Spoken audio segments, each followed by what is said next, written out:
Welcome to the Middlemen, where we do not ask questions, we stir the conscience of the nation. Today, as Nigeria marks the midpoint of President Tinubu's time in office, we're not just taking stock, we're cutting through the noise to find clarity and maybe even a cure for our collective silence. What's working, what's broken, and what still lies in the middle. Joining me are three wonderful jurors who are here with insightful cases. Our juror from Rabbi is here with the revelatory case titled Carry Ballot Box Run, which reveals that the progeny of the powerful make laws while those of the poor break these laws for the powerful.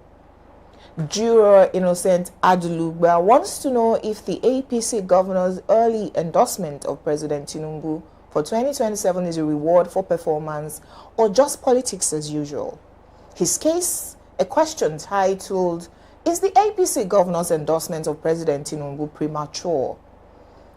Juror Henry Igwebike reveals the fact that rituals will never replace the grind of real growth in a case titled Ritual for Money. And I, Juror Jumoke Alaode James, will be presenting my case titled President Tinubu at 2, where I will uncover how President Tinubu's 2-year reports sound more like bragging than a true reflection of Nigerians' suffering. We will dig deeper into these conversations when we return from this quick break. Please do not go anywhere.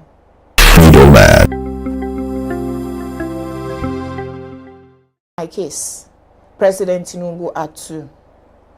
While discussing Ibrahim Traore in the month of May 2025, I asked what President Tinubu has done in 2 years. This is what he said he has done. 1. Bold reforms, measurable results. Here, President Tinubu touts fuel and foreign exchange subsidies removal as his administration's achievement. He said inflation is easing, fiscal policy is improving, public revenue is growing, and more foreign investment is coming in. 2. Tax reform and shared prosperity. President Tinubu praises his government for removing multiple taxation and helping MSMEs grow. He credits his administration for also removing VAT on food, education, healthcare, public transport, and rent. 3. Security gains and youth empowerment. While admitting persistent security challenges, President Tinubu praises the bravery of our security personnel for regaining some territories formerly occupied by bandits. He avoided using the term terrorists and allowing farmers go back to their farms.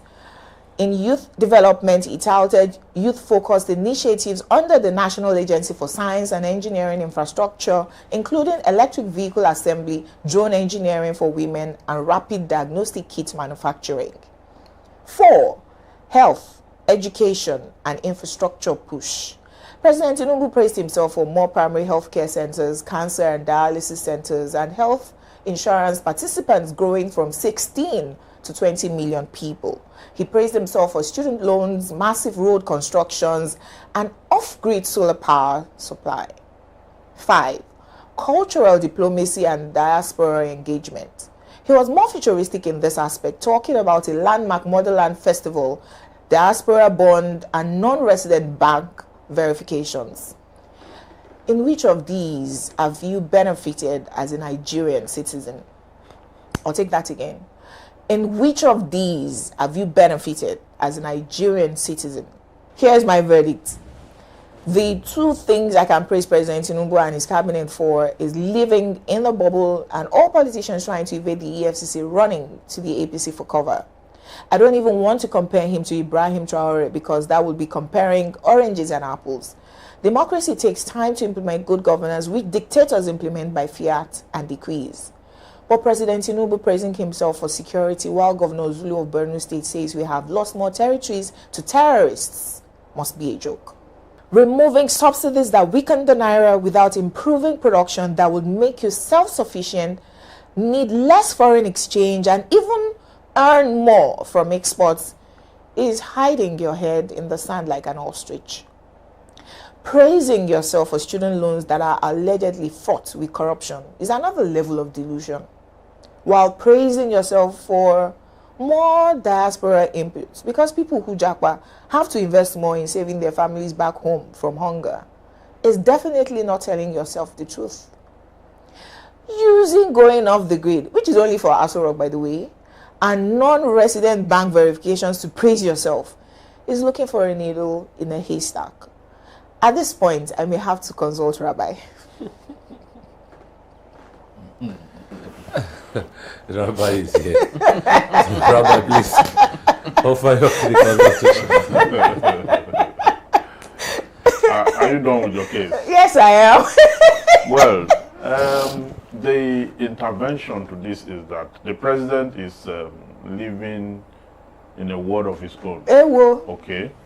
The president have lied to himself, and you know that a lie repeatedly told. That's to sound true. It is not questioned, it becomes the truth.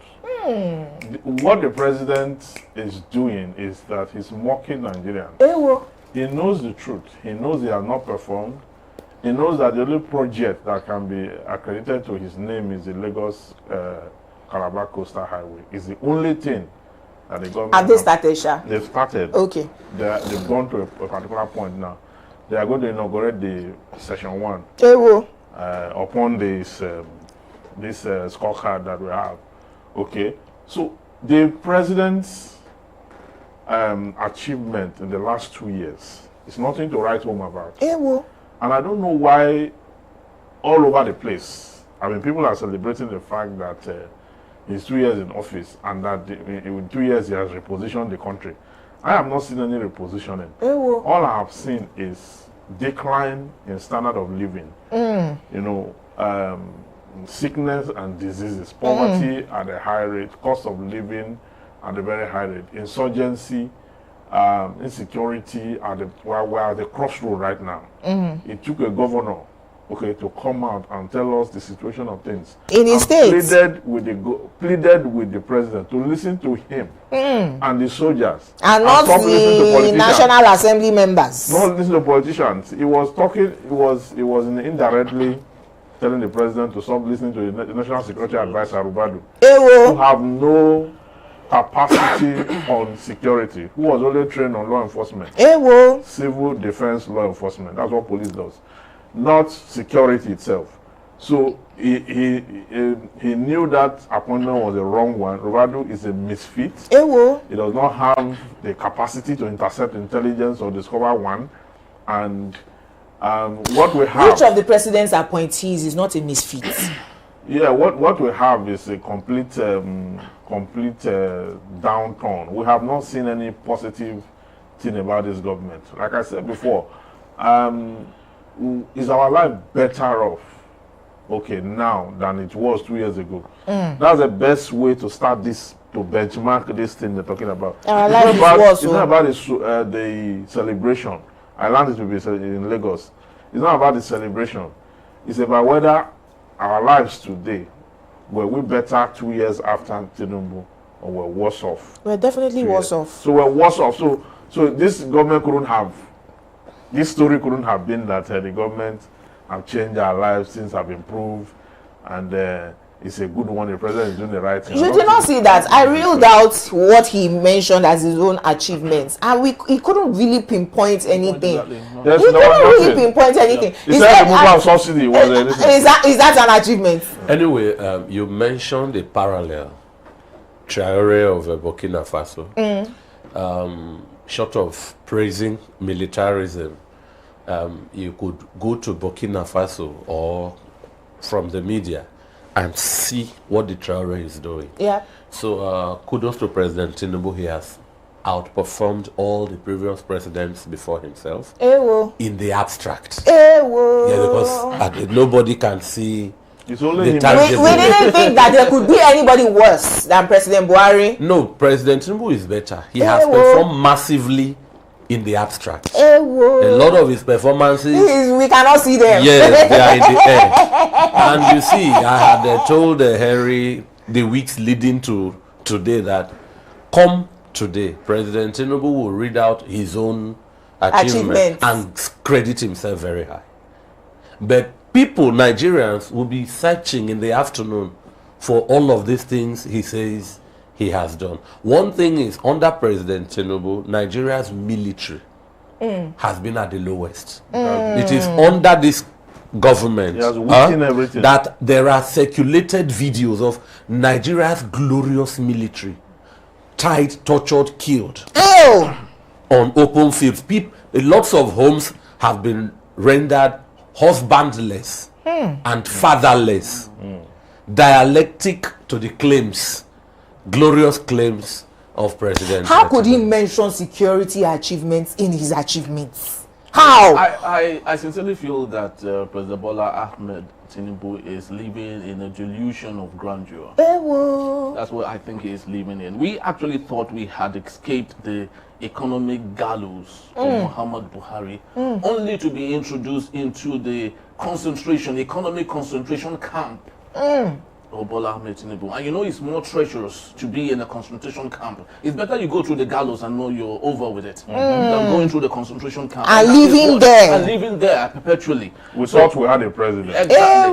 You know, so, but what amazed me most is the fact that it's just similar to the story of the naked king who danced around the market square. Very well. Who thought all the while that he was wearing a glorious Royal gown, garbs. robe, you understand, dancing around the market square, and his lieutenants kept telling him, Yeah. hey, your robe is fine, it's the most magnificent one. And the king actually thought he was wearing the glorious robe, only until when the little child walked up to him and said, King, why are you naked? Yes. And that was when he realized, so all this while he has been dancing around, he actually was naked. And that is a textbook example of what Bola Ahmed Tinubu is going Which through. child will tell Tinubu that he's naked? Well, in this It's case, a metaphor. yes, but Yes, he's I'm I'm using the constantly, metaphor to ask the question. no, Which he's child? constantly surrounded by security aides and sycophants. Yes. God bless you. So to penetrate that as an, in quote, intruder is to risk death. President Tinubu's security scorecard for me is underscored by the Nigerian population in IDP camps. And so President Tinubu for me has also scored low on humanitarian grounds. And nothing has been discussed. We don't even have a date or a plan or mention of when these they people will will go leave. back It home. was rumored that during President Buhari's Tenure. reign, they were printing newspapers for him. They didn't know. He didn't know the reality. They were giving him dummy copies of newspaper where they painted coloration and all that of how great Nigeria has been. So all through his time, he was never aware of the true reality of things. But now that Tinubu is enough, I think they are doing a bigger job. I think maybe what he's reading something else. That we are not So seeing. maybe they created his own social media. Yes, Well, he's he's on reading social something media. because for you to come out- he said he's not social He doesn't want us to abuse him. because for you to come out with that kind of confidence to say that You have achieved you have so. achieved so much and you are doing that for the glory of the country, you are building all this, you are doing all that, when you are doing nothing actually. Non-resident bank verification. Do you know? Meaning that BVN of people who have Japa, he put it in his achievement. Are you aware too that President Tinubu has made history? He is the first president in 2 years not to have appointed high commissioners for all the embassies consulars abroad? You know, Of course, they would have retained the old ones because when you are they are not retained. No, they sacked them. Yes, They are not retained. It's a global vacancy. No, but the issue Oh is that, my no, goodness. but the issue is that there's an office. It's just that you don't have a high commissioner. You have an Of office. course, it's like And having you have an administration. It's running. like having a ministry without a minister. President Buhari also did it for 6 months. He was High discussing commission, with people outside permanent Nigeria. he was discussing with permanent secretaries secretaries. of ministries, and he didn't have ministers for 6 But these months. ones are old now for some over 6 months in the papers And Wow. someone would outside Nigeria. And someone would ask, he said he had paid off our IMF loan of $7.something billion. But now he Only wants go to take, 1 billion. And someone is asking, can we help him do the maths? and then somebody else was saying that, but EFCC say they have recovered over 300 billion. Can they just borrow Tinubu 21 out of that 3 billion? Somebody else, when President Tinubu's convoy was driving in Lagos on Ozumba in VI, counted the amount of cars and said by the time he was calculating, he sells cars, by the time he reached 10 billion for cost of the cars on that convoy, he stopped. And I said, my goodness, the cost of cars in the president's convoy can actually build infrastructure for people who live in Nigeria, the poverty capital of the world, to actually create, wealth for themselves. But they're so far detached from the reality of the suffering of the people that, one, they praise themselves and they're counting achievements that are in the air. Two, they are living lavishly, like their people are very rich and also living lavishly. Those cars rich politicians representing extremely poor people. Is that not wickedness? Those cars are the ones in Lagos. They didn't bring them from Abuja. Don't tell me. They didn't bring them No, from they didn't Abuja. fly them from Abuja. He flew to Lagos. Those cars are the ones in Lagos. So the Abuja convoy is different. There's a different one. Of course. Entirely. So your friend should go to Abuja So and you count. should go and do more counting. This is just what they counted is not enough. It's actually despicable. I was at the Obafemi Awolowo University Teaching Hospital just a couple of days back, and it was really goring to observe that a top-tier tertiary facility built in 1967 could not carry out full blood count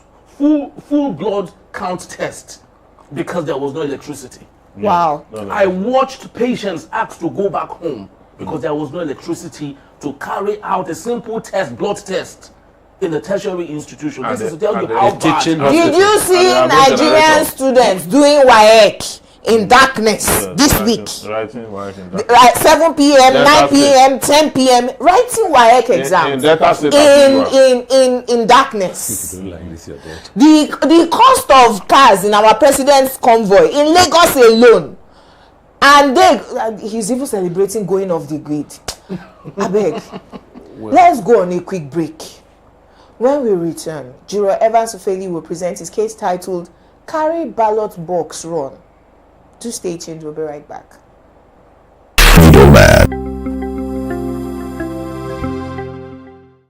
Welcome back. This is still the middleman of jurors. My case. Carry ballot box run. Ex-Governor Ibori's daughter will head House Committee on NDDC at the National Assembly. Ex-Governor Nasir El-Rufai's son will head the House Committee on Banking Regulations. Ex-Governor Alawa Kala's son will head the House Committee on Youth in Parliament. Ex-Governor Oshoba's son will chair the Committee on Justice. But it is the son of a nobody that will snatch ballot boxes and rig election on election day. My verdict: carry ballot box run in 2027.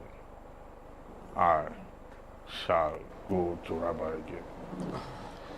Nigerian This masses will never make this is sense. unlike Rabbi. It's Today just he's one not paragraph. poetic. He's not poetic today. One paragraph only. I think Rabbi know the house. And you see, he has made a big point. Rabbi know the house. But the child of the poor man, Me and my ilk. progeny, as I said it in the opening statement, they can never have sense. Did I not say last week how somebody owing loan apps 500,000, borrowing, buying data of 20,000 a month, only to come online to come and be abusing? This one is Igbo, that one is Hausa. No, it's our son that is in government. He has no achievement, nothing to even show the world that he is doing with his life. Instead of buying data on that borrowed money to push forward his small business on social media, is to come and be fighting for politicians whose children are now leading them. They abuse all of these SA to PA to SA to SSA to Kinikon of that are in their 50s and 60s. You serve the father, you are still serving the children of the politicians. See Wike giving us excuses of why he's taking his sons on tour or everywhere that he's going to. Young men. Meanwhile, old men who stay on Twitter and be hailing Wike. Why would you be that? Anyway, I want to ask, how long have these children, because it's looking like we've just read a political dynasty. Yeah, how long have these children been in these respective houses that they qualified to these head. chairs?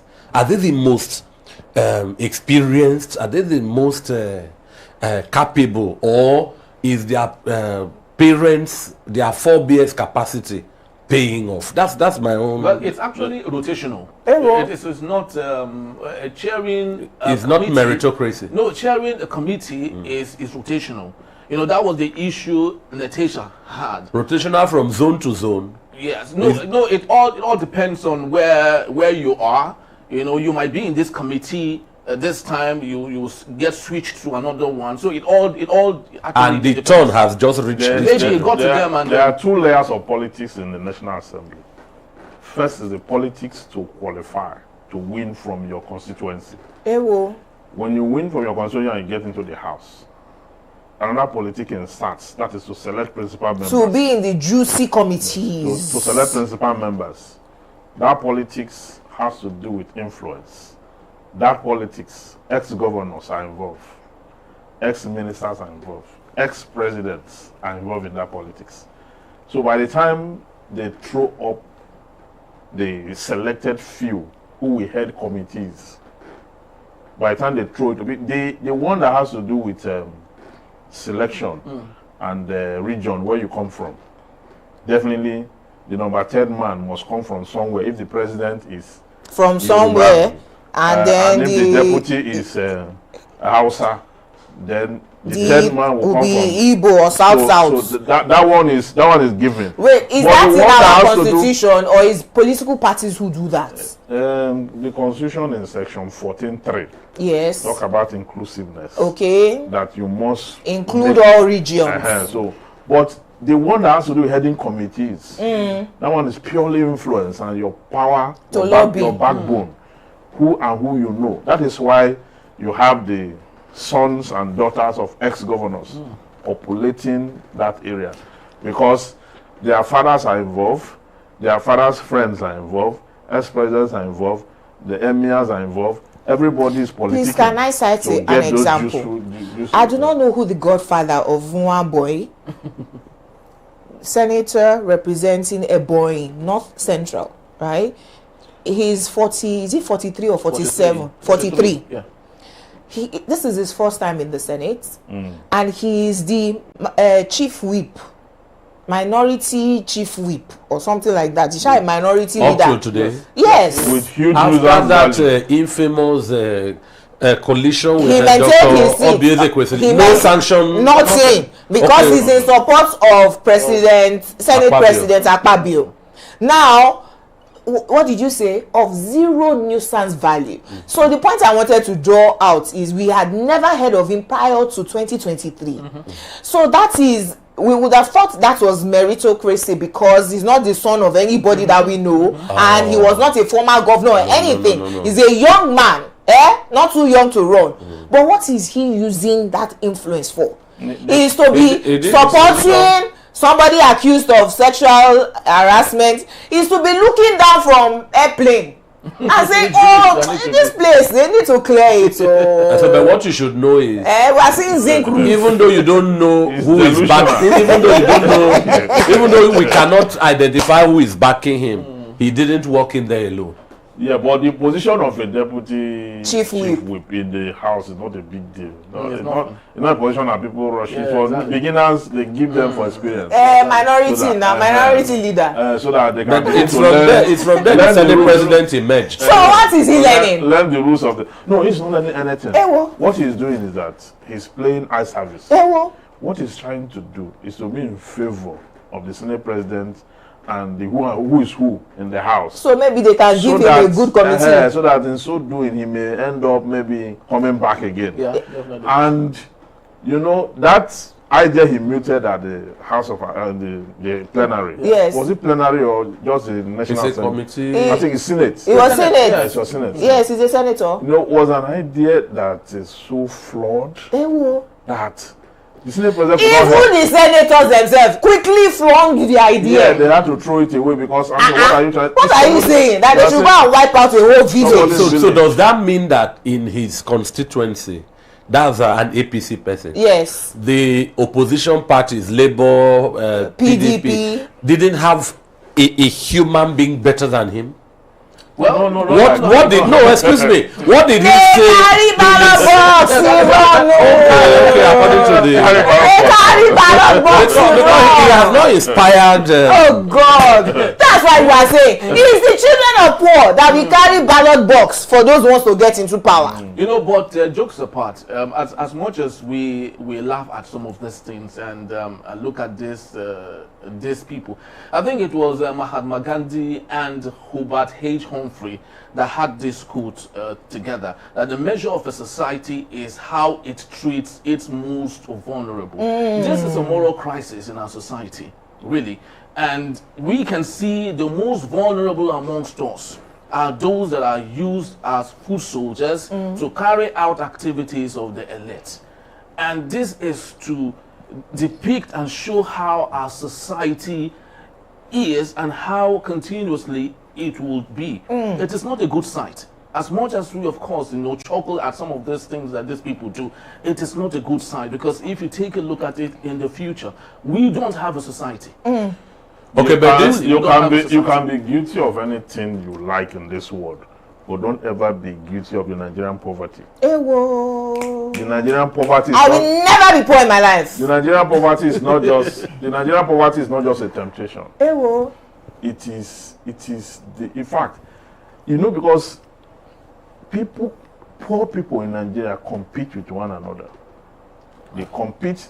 The poor try to crush the poor. Okay.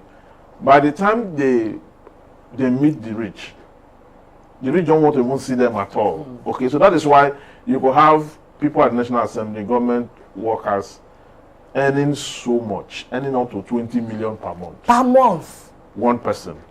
Then you now have... That is outside of kickbacks from contract to... You now have the same... Remember off the mic.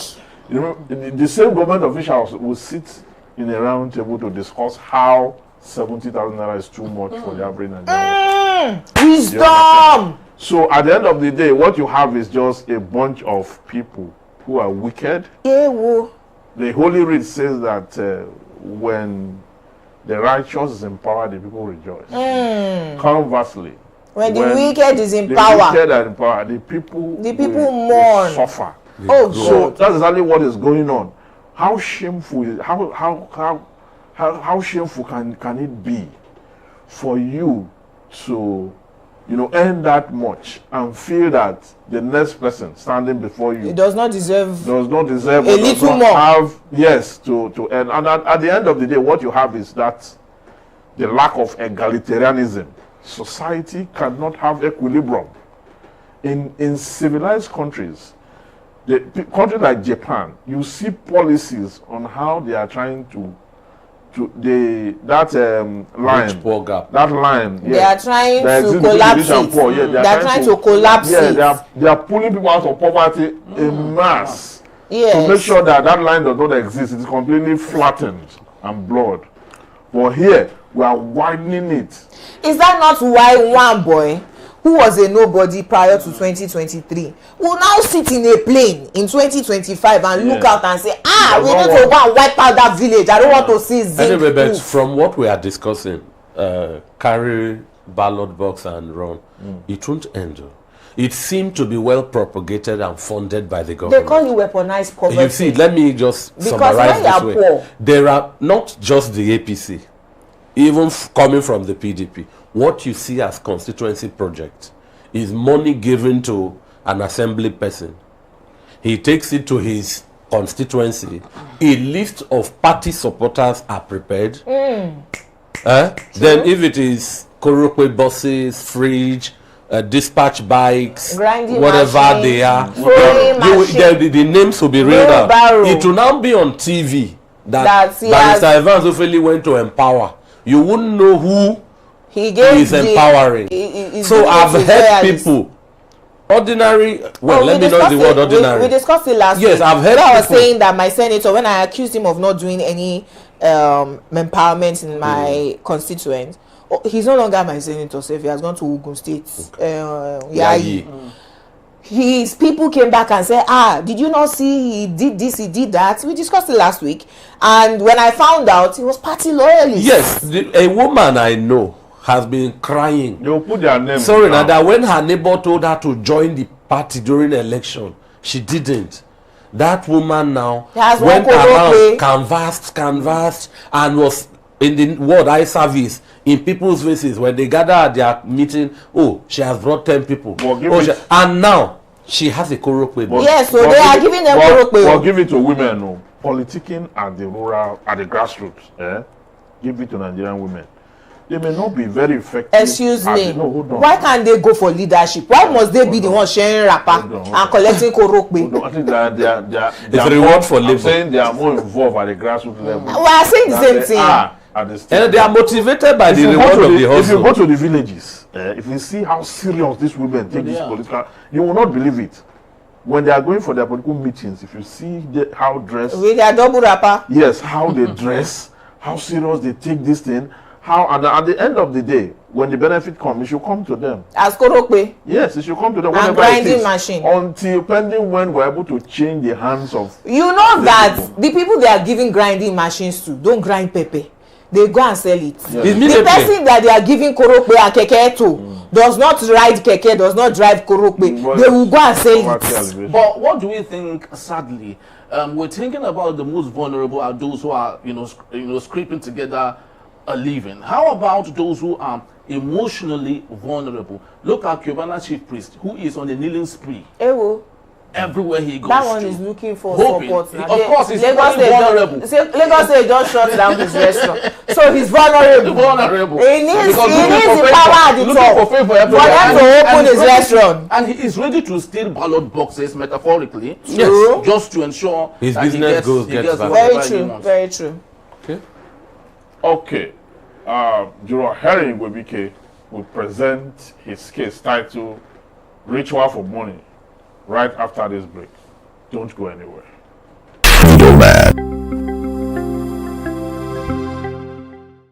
Welcome back to the Middlemen of Jurors, and thank you for staying with us.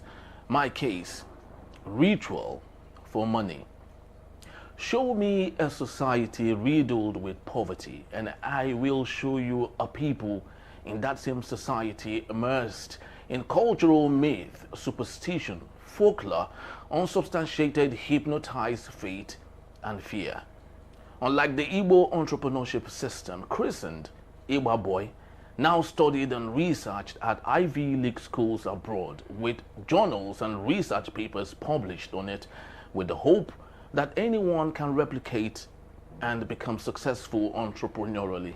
Sadly, I am still very much amazed that people who are within the reach of this dexterity are still drawn to ritual killing for money.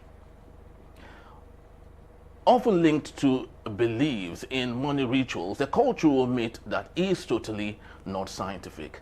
Some of these beliefs are rooted in superstition, folklore, and fear, not biology or economics. The human body has no physical property that can create money through magical or spiritual processes, and hence shouldn't be substituted for hard work, resilience, and purpose. The Enugu native doctor caught in the barbaric act of ritual killing for money remains a crime of homicide, a criminal act, and not mysticism. My verdict: Apostle Abel Damina, the very controversial man of God, rightly puts it: if Nigeria can and would someday become developed infrastructurally, economically, and politically, there wouldn't be people in our churches anymore screaming the loudest amen, because they have been promised to one day buy houses or cars.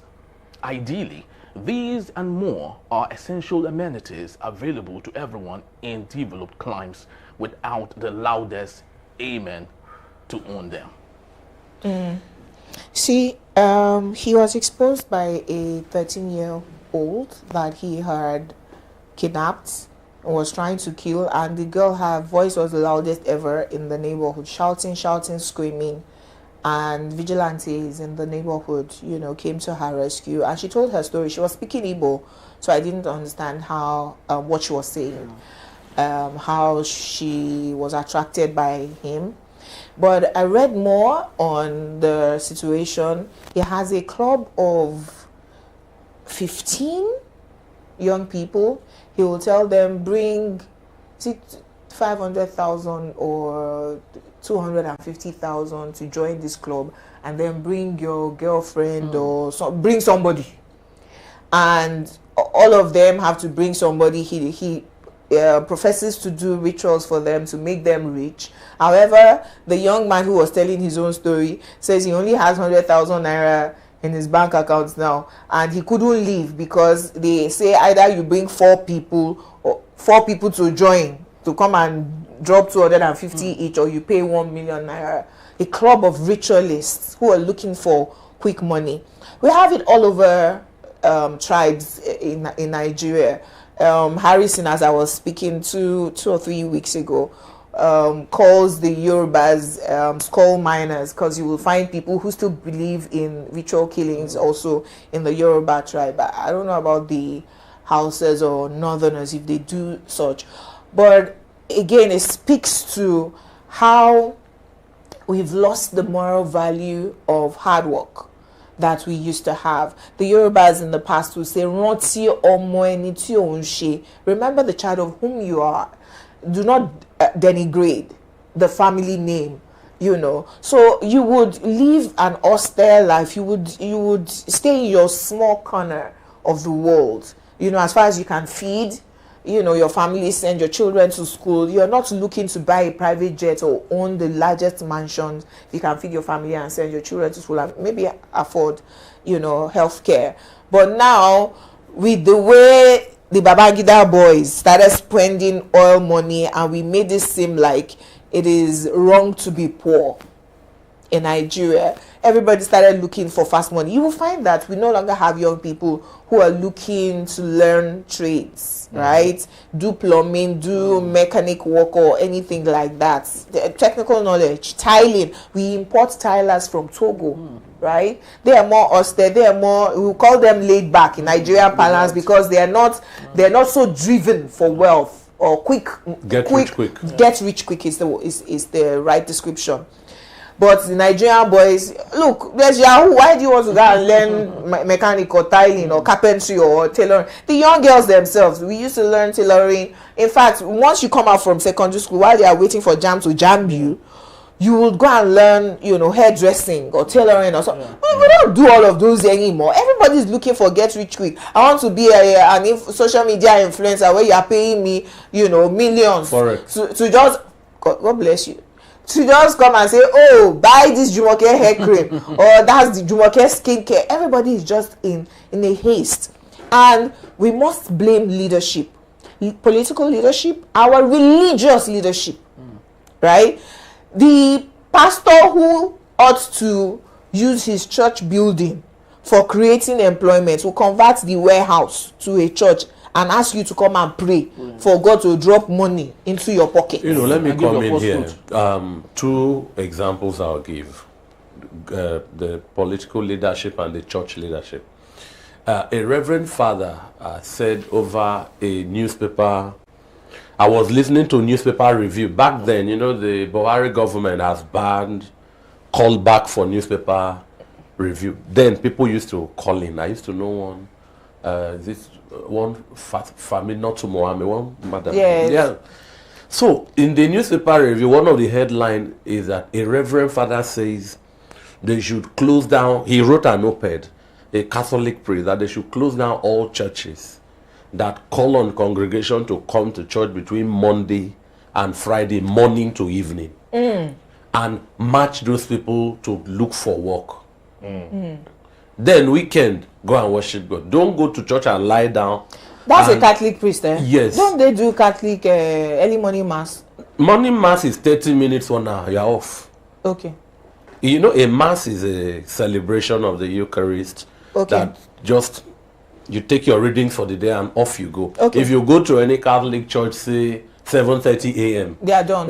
You won't meet anybody. Okay. If All some right. people on their way to work, that's their form of morning prayer. Okay. You know. All right. So, and in that newspaper review, callers were insulting the Catholic priest. Yeah, they were calling him mundane names, and that no wonder he's a lazy Catholic priest, no wife, he doesn't know what, you know. So my second example is this. My lecturer says, were it to be possible, Nigerians will kill God. It's a lie. And at the time, I've never heard that God can be killed. That the duties of government, like Henry in the developed world, road, employment, Nigerians now fast overnight for God to tar roads, for God to give light, Many of for them God want to own God. To own now.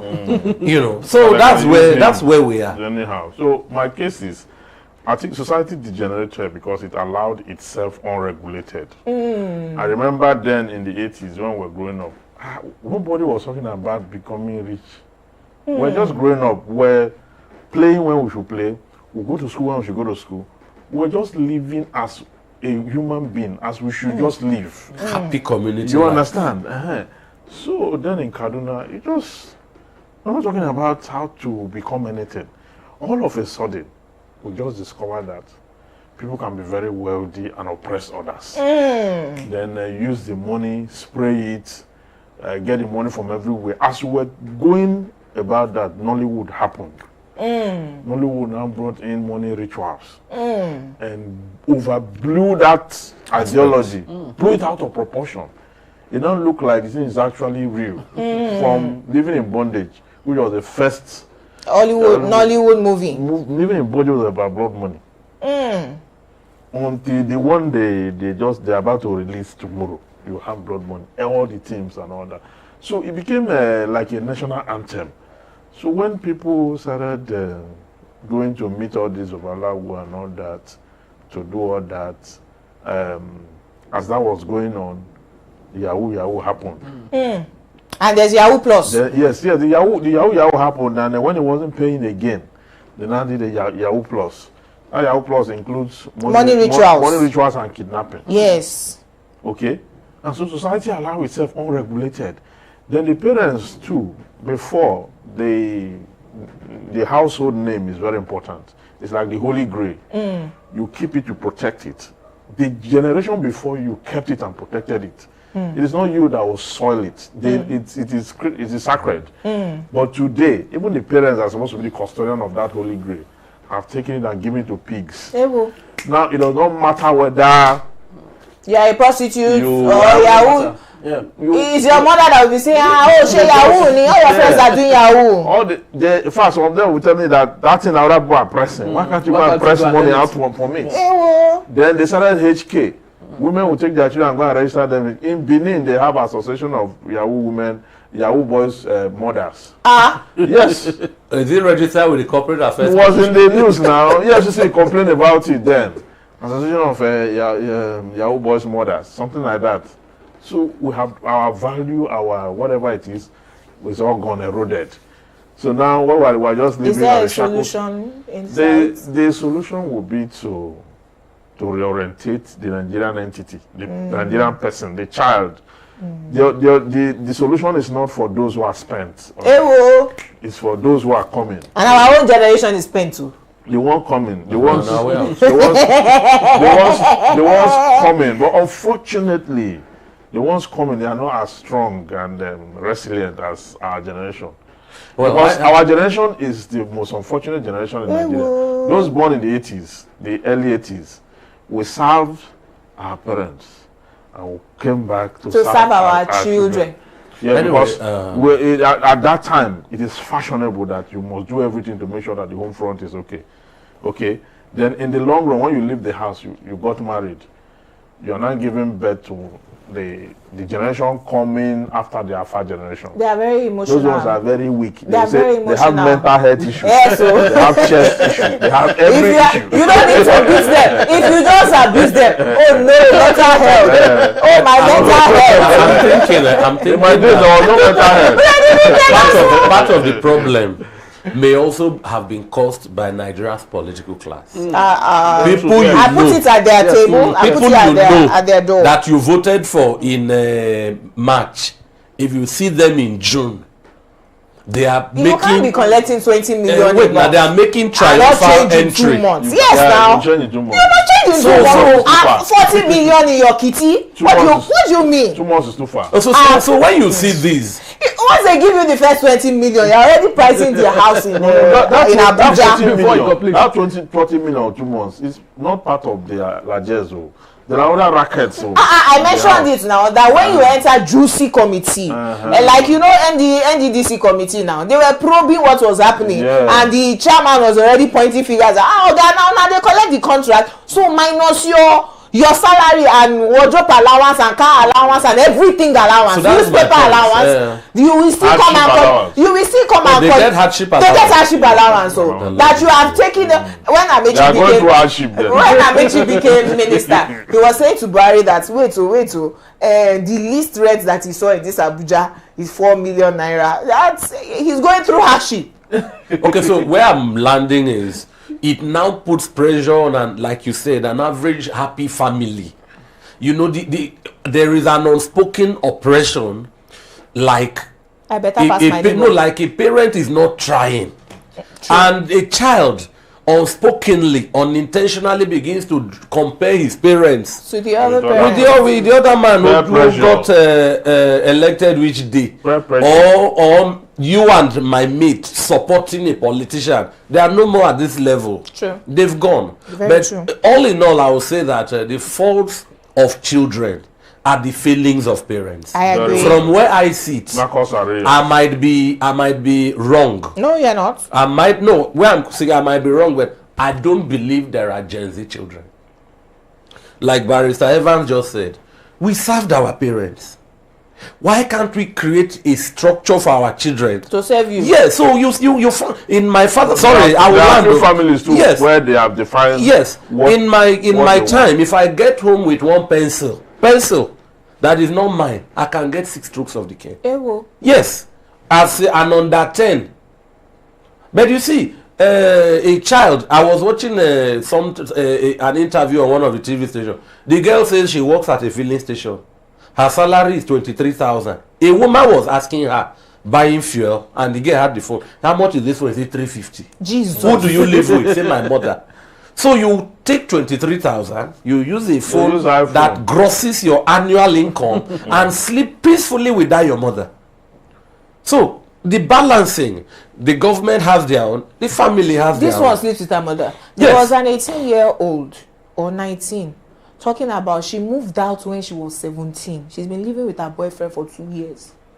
Well, it's actually a very sad reality that we have right here, and with the young ones claiming their school now scam, and of course you can't blame them, because if you take a look at those what those who go to school earn, you ask yourself, is this what you love to do? And for many of them, they wouldn't want to do that. Lekki Phase 1, yes, is everywhere you go to, you see young lads that you can't tell what exactly they do, but of course they're all living driving big cars, living well, wearing skimpy clothes. No, they are working hard. When a professor is earning 400,000, can you blame them? Can that feed the family in a month? And one other issue I want to add is that kudos to the federal government. All students of technical school now will earn 45,000 naira from next month. Nice. Yes. That's a Tinubu's achievement. He did not tell us. He didn't tell us so. The federal government says so, and it's a very good idea. This one is not in the clouds. It's a very good idea because wow. So that would mean lots of people enroll in yes, now because you want to go and collect that 45K. Oh, we're losing it technically. Yes, now we are importing tilers from Togo. Yes, so that's a good one. All right, we'll go on a quick break, and when we return, Juror Innocent Aduluba will present his case titled, "Is the APC Governor's Endorsement of President Tinubu Premature?" Please stay with us.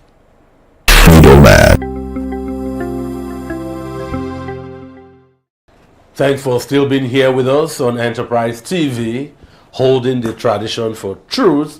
Plenty of inciting analysis going on in-house with the middlemen of jurors. My case is the APC governor's endorsement of President Tinubu premature. 7 days ago, the Progressive Governors Forum endorsed President Bola Tinubu as the sole candidate of the All Progressives Congress for the 2027 presidential election. This is exactly 7 days before President Tinubu marked the halfway point of his administration. I'm wondering, what were the yardsticks without any scorecards? Is this historic or premature? The governors in bloc say their support for Tinubu's re-election bid is predicated on the fact that having Tinubu as the sole flag bearer for a second term in office will speedily catalyze Nigeria to get to her destination faster in prosperity. Accordingly, the governors declared that they are charged to also take responsibility to market the federal government's policies, to occupy all political spaces in their domain, and take further responsibility for winning all elections in their states come 2027. Additionally, there is mass defection into the APC, preeminently Governors Sheriff Oborewori and Umo Eno of Delta and Akwa Ibom states respectively. It is therefore touted that barring any formidable opposition, the APC is set to stroll unopposed to victory in 2027. Meanwhile, 7 days after, which is today, in his speech, President Tinubu has defended his early policy decisions such as the removal of fuel subsidies and the unification of the foreign exchange market, describing them as painful but essential to prevent a total collapse marked by inflation, debt default, and a weakened naira. President Tinubu also scored himself high on the fight against insecurity as well as infrastructure delivery. However, the masses are on the streets waiting for the administration of Mr. President to convince them with tangible pragmatics. Again, the hope for the masses to vote out the APC is very bleak, as there is presently no resolute opposition party on ground for them to make such a choice. My verdict: it seemed the masses are not the priority of governors or elected representatives. So they really need to hold demonstrations to voice their frustrations, else same politicians will rule them again. That's my case. Three things in this case for me. One, President Tinubu, and this is 27 APC governors, if I'm right, they are running to have 37. No. President Tinubu never loses any elections, right? Either he snatches it, and runs with it, or he wins at the courts. Or he sweeps them clean. Whatever. Yes. In Lagos State, the APC would have 20 over 20 local governments in House of Representatives elections, in local government elections. Hardly would you find, maybe in Okoko, maybe you will get one PDP rep. Because they are predominantly Igbo, right? But he hardly loses elections. The people who are scoring him high, they're not doing it for the masses, like you mentioned. They're doing it for their own political relevance. They know what he wants is to win elections. So by hook or crook, omission or commission, they win all their elections, because for them, democracy is not multi-party, right? It's about having one Baba Sokbe and everybody else falling in line. Thirdly, is the part of the masses where we ought to hold governments accountable. We ought to say, you have failed in government and you're not coming back. But because poverty has been weaponized, a majority of the Nigerian populace are poor, right? We're looking for survival. Even in religious terms, you won't go and preach to a hungry man. So if a politician brings money to a hungry man, he's going to collect the money first. There was a video, somebody talking about this government, and she, elderly lady, was saying, we are suffering, we are poor, we are this, we are that. And they said, will you vote President Tinubu? And she said, yes. She cannot correlate that collecting 5,000, 10,000 to vote, you know, a failing government into power is directly proportionate to her standard of living. Then who is going to explain that to them? Election have consequences. Yes, it does. And one of the place, the most unholy place to go look for survivor is to go after a deceit-infested politician, a Nigerian politician, whom will deceive you at every point in time. One of the things that Tinubu does not know how to do is governance. He will skip governance to politics at every point. In the history of Nigeria, all he knows is politicking all the way, all the way. He has never learned governance. He has never led. The time he led Lagos, it was politicking he was doing. That was why he was able to capture Lagos thereafter. After leaving the seat of the governor, he remained the governor of Lagos State for the 30 years and more. Politics, that is what he understands. He will never govern. Let's just know that even if he comes back in 2027, the next phase of his politicking will be how to replace himself. How to now get a successor. The first 4 years is politicking to get the second 4 years. Then after the second 4 years is the politicking to get a successor. Tinubu does not govern. Tinubu politics. So we should know that. That is why wisdom. There is no governance in sight as we speak. Very true. He's the only governor, the only president in Nigeria after 2 years of his administration, with all his failures, with all his wrong policies, with all the hardship, everyone around him, everyone in the country have turned around and endorsed him before even the 4 years complete. No, it has never happened before. So it's historic.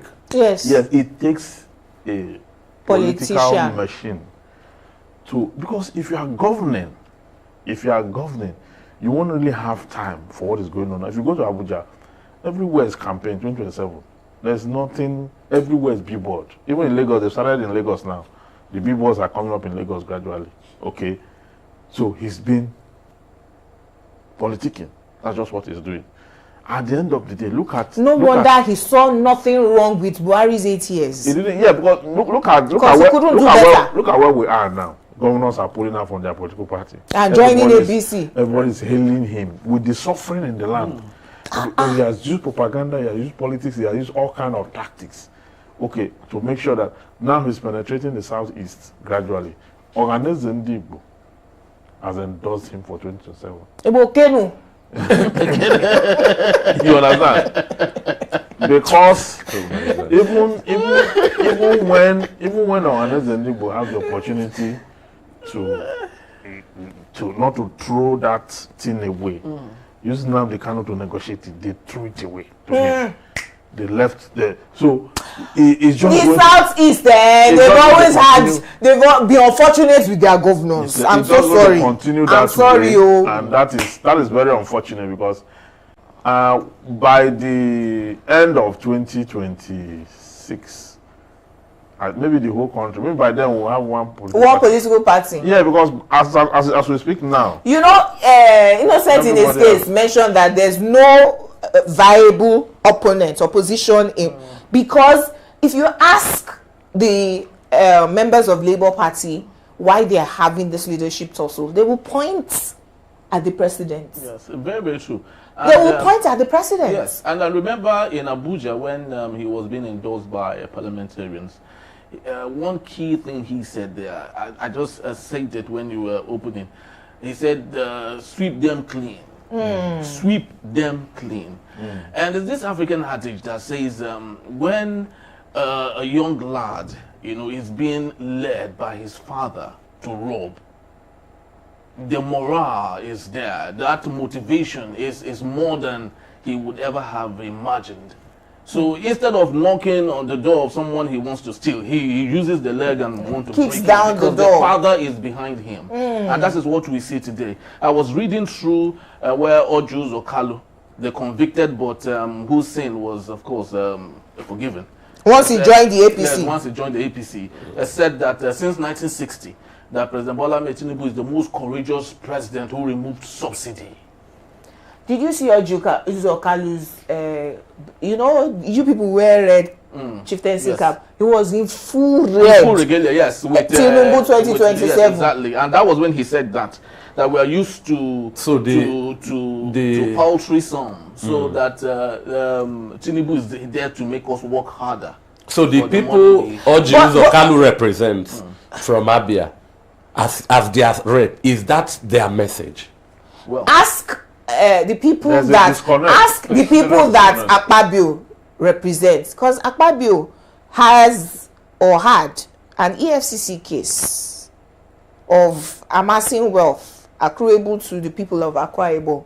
That case either swept under the carpet or has disappeared. Is dead. No, there is the because there is it's the now APC in APC. political archbishop Adams Oshomole. The APC now political Ganduje, archbishop.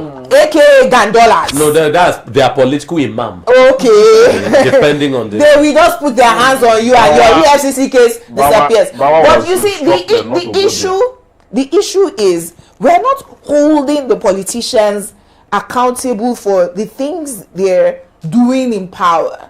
We're rather, because they have apologists who hail them, we're rather hailing them for politicking.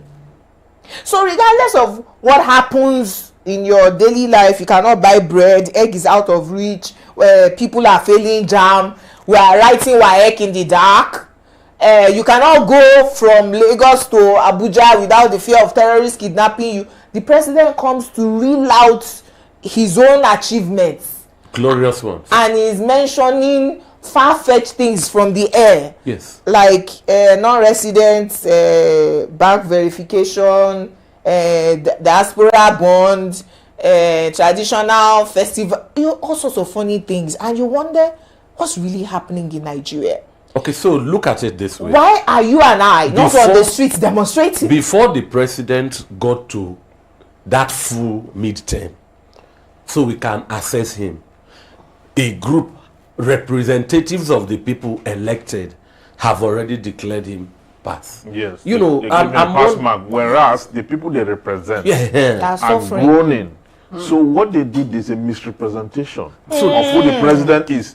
They presented the president to the people as a success, whereas this president is a complete colossal failure, a pathological failure, that our lives as citizens have degenerated to a point where people cannot even make ends meet any longer. I wanted to talk about the particles of his achievements that he mentioned, like removing fuel subsidy. They saved amount of money. They saved amount. Let's even say, because Ojikalu said that he's the only one with bravery enough to remove fuel subsidy. Okay, where the funds gained now, as our foreign reserve now quadrupled, we are still borrowing money. We have removed subsidy on forex. You have floated the naira. Naira is on the free fall. So where's the money? Eventually, so it's a parachute. It will land. You find its balance when you are not producing. So this is another point. They are importing everything from two. So the masses now, the masses, it is their prerogative. See, in a multi-party system, if you don't like party A, to vote party B. But I can say here that the death or failure or fall of the Labour or PDP is the strength of the APC, such that as the main opposition party, the PDP is no longer standing, it's leaning, and it's leaning towards the APC. So we don't now know, like I would say, Plateau, a PDP state besieged by Boko Haram and Fulani headsmen. We don't know what Governor Muftwang will be offered to negotiate if we hear that Plateau governor has defected. We don't also know if the gentleman Mba of Enugu is on the cliffhanger. Once they promising second term, that's it. You know, but my point now is, where is the hope of the mass? Because even if we go to the streets without arms, the masses are shot for demonstrating. So where is there a hope in sight? Well, for me, I do not think that, because Tinubu has been able to capture, everyone. But one thing I know for sure is this, going back to history and looking at Nigeria, I have this saying, I do not know if anyone would agree to it, that God is a Nigerian with a green passport. Nature abhors vacuum. Whenever the earth, goes through a seismic movement, it is there to balance itself. So nature has a way of balancing itself. Between 1996 and 1997, 98, I remember General Sani Abacha then, on NTA, the advert then was, who does the cap fit? And there was a transition, a very smooth one, from his military to Barrett. And there was this 1 million man march in Abuja. In support of him. In support of. So just exactly what's happening now. I was going to mention that Tinubu is Abacha's mentee. Everybody rallied around Sani Abacha. And I'm telling you, if not that nature took its course, who knows, Sani Abacha would have been the Paul Biya. Very true. Yeah, except that this thing will Are we waiting for nature again? Yeah, except that this thing we call karma and nature, the cosmics and the universe. With due respect to the cosmic administration of the universe, it has its own ways, okay? But the ways of nature is not always redemptive. And timely. Yeah, it's not always redemptive. That's why a lot of people are advocating for the installation of the African gods. I agree. That the African god could do justice. I agree. Because you see this cosmic administration of the universe. It's like God. God is sitting on the mercy seat. He's too merciful. The outflow from the belly of God is love to humanity. Is love. Is so much so of love that even when people are dying, even when people are killing people, and he gives a long latitude that for people to repent. At the end of the day, just like the analyst that we were talking about Tinubu, that Tinubu have removed subsidy, that all he did is for the future, the future. The man now says, "Excuse me, presenter. By the time we get to that future, all of us would have died." Very true. You should have policies that will put food on our table right now. God bless you. So that we will survive that and future. See that future. Yes, we'll survive that future. So at the end of the day, the nature will take its own course, but it just. So we should be swearing in by Songo and Amadioha. We should have some solution, quick fix solution. The China will that is why carry out gunshot to the that is why you see the ECOWAS is losing its grip. Because they are celebrating 50 years. Yeah. Meanwhile, they have lost 3 states. Ivory Coast is on his way out. 3, 5, 6 now. Gabon, 6. Ivory Coast is on his way out. In Central Africa. Gabon.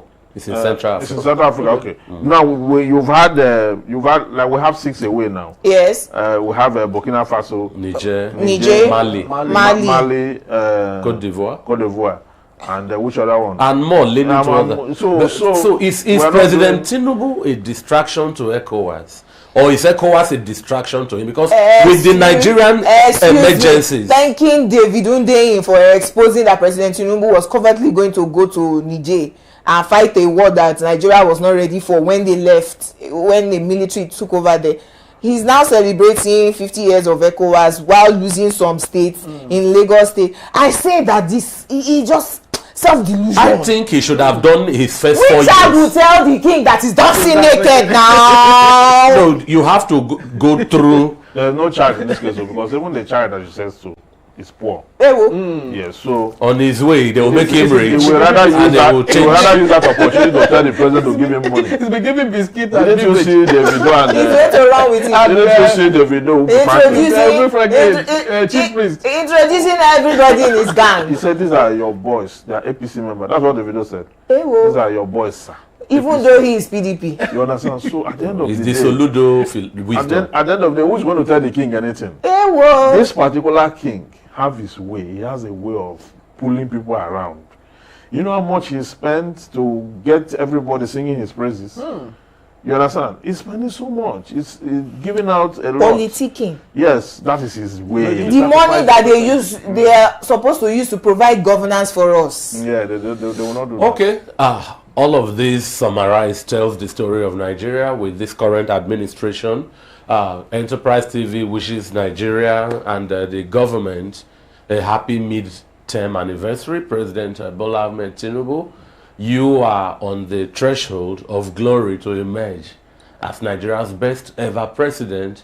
If you take a listen to the masses, there is still time enough to make things better, because the purpose of every government is the popular implementation of the program of the masses.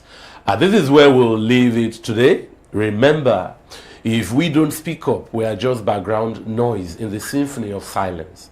Till next time, keep questioning, keep laughing, and whatever you do, don't leave governance to the misfits. You can catch up with us, everything we do here on Enterprise TV across all our social media platforms at Enterprise TV 7. Thanks to all the esteemed X-ray specialists in the room called jurors for doing justices to today's topic. Till we come your way again, bye for now. Stay safe. God bless Nigeria.